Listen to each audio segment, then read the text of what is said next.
Os santos são sinais da presença do ressuscitado na história. Hoje, dia 12 de março, celebramos São Luís Orione. Nosso santo de hoje nasceu na cidade de Pontecore, na Itália, no dia 23 de junho de 1872. Nasceu numa família pobre, os pais eram camponeses, e uma família também muito religiosa, muito virtuosa. De modo que na infância, na juventude, Luís Orione teve uma formação espiritual, religiosa muito boa, que lhe deu bases que ele carregou durante toda a vida. Ainda adolescente, ele começou a sentir o desejo de se tornar padre. Então, ao longo do tempo, apoiado pela família, ele acabou ingressando no Oratório Salesiano de Turim, quando Dom Bosco, o fundador dos salesianos, ainda era vivo. Aliás, ele foi um aluno muito querido de Dom Bosco. Dom Bosco percebeu logo que ele tinha realmente vocação para a vida consagrada, para a vida sacerdotal. Então, o próprio Dom Bosco fez questão de dedicar uma atenção especial à formação de Luís Orione, dando dicas, acompanhando, estreitando laços, corrigindo, incentivando, motivando na busca pela santidade. E Luís Orione foi colhendo todos esses frutos, toda essa influência de Dom Bosco, de outros padres santos que existiam ali no oratório, e ainda seminarista, com cerca de 20 anos de idade, no ano de 1892, ele chegou a fundar 2 escolas para crianças e jovens pobres. Era isso que mais inflamava o coração de Luís Orione: evangelizar os pobres, estar com eles, amar Cristo verdadeiramente presente neles. No ano de 1895, ele foi finalmente ordenado sacerdote e, a partir daí, mais ainda, ele passou a evangelizar os mais sofredores, os mais necessitados, os mais abandonados, de forma incansável. E fundando novas obras de assistência aos pobres, ele sempre teve esse espírito muito empreendedor, de modo que ele acabou viajando praticamente toda a Itália, pedindo doações, ajuda material para essas novas obras que eram fundadas para os pobres. Aos poucos, outros padres e seminaristas foram se unindo a ele, formando aquilo que ficou conhecido como a Pequena Obra da Divina Providência. Era um grupo de sacerdotes, seminaristas que trabalhavam junto com Luís Orione por essa providência em relação a essas obras de caridade, se dedicando aos pobres, aos trabalhadores mais humildes, aos doentes, aos necessitados em geral. Aos poucos foi se desenvolvendo uma nova congregação religiosa, e foi uma época muito difícil para Luís Orione, porque ele tinha sido formado diretamente por Dom Bosco. Até então ele se via como um salesiano e ele tinha muita dúvida se realmente era vontade de Deus que ele fundasse uma outra congregação religiosa. E os biógrafos de Luís Orione dizem que ele passou horas e horas rezando perto do túmulo de Dom Bosco, pedindo a Deus e a intercessão de Dom Bosco para saber o que realmente deveria ser feito. E nesse momento de oração, ficou muito forte no coração de Luís Orione uma frase que Dom Bosco havia dito para ele quando Luís Orione ainda era um aluno de Dom Bosco, que era a seguinte frase: "Nós sempre seremos amigos". A recordação dessa frase, que sempre marcou a vida de Luís Orione, fez com que ele tivesse certeza, mesmo que em prantos, que de fato era vontade de Deus que ele fosse fundador de uma nova congregação religiosa.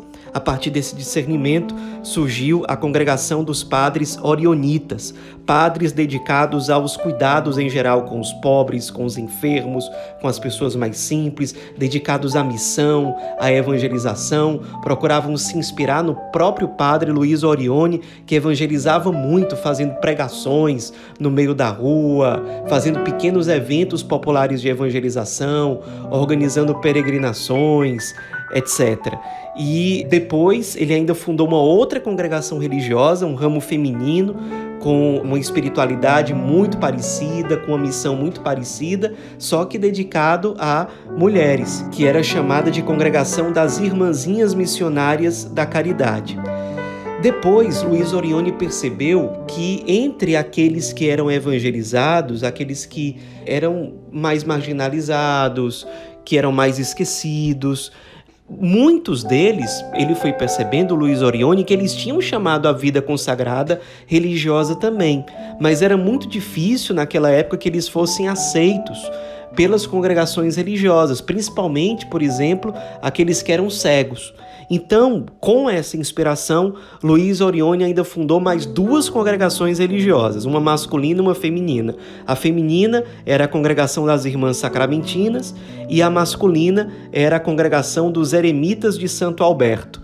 Congregações religiosas que acolhiam, sobretudo, pessoas que tinham deficiências, as mais variadas, mas no começo, principalmente, sobretudo, pessoas cegas, que se dedicavam muito à vida contemplativa, à oração, à penitência, se unindo à evangelização dos pobres por meio desse modo de vida. E as casas foram se multiplicando de acolhimento aos pobres, aos enfermos, inclusive hospitais, até que aconteceu uma grande tragédia na Itália. No ano de 1908, houve um grande terremoto que atingiu as regiões da Sicília e da Calábria. Então, uma grande miséria, muitas cidades foram destruídas, muitas pessoas perderam tudo, muitas pessoas acabaram ficando muito doentes, com a saúde muito debilitada, e quase que imediatamente Luiz Orione, junto com outros padres da congregação, foram em auxílio daquelas pessoas. E a ajuda ali de São Luiz Orione, dos padres que foram com ele, foi tão importante que o Papa da época, o Papa Pio X, pediu ao padre Luiz Orione que ficasse mais tempo ali naquela região. Nomeou o padre Luiz Orione como vigário-geral da Diocese de Messina, uma das mais atingidas pelo terremoto, e Luiz Orione ficou lá ainda durante 3 anos, realizando esse trabalho de evangelização, de cuidado com as pessoas atingidas por esse terremoto.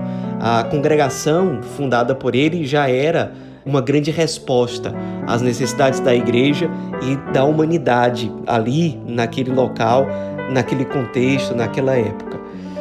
Depois, Luiz Orione acabou voltando às suas atividades normais, depois desses 3 anos, e muitas obras foram sendo fundadas, não só na Itália, mas em vários outros países também. Em outros países da Europa, na Albânia, nos Estados Unidos, na América do Sul, chegou à Argentina, no Brasil, em outros países. No Brasil, particularmente, os padres orionitas chegaram no ano de 1914 e estão presentes até hoje com orfanatos, casas de acolhida a pessoas com deficiência, idosos, hospitais, etc. E, no fim das contas, Luiz Orione, depois de uma vida muito consumida por amor a Cristo, à igreja, aos pobres, ele faleceu com 68 anos, no dia 12 de março de 1940, na cidade de Sanremo, na Itália.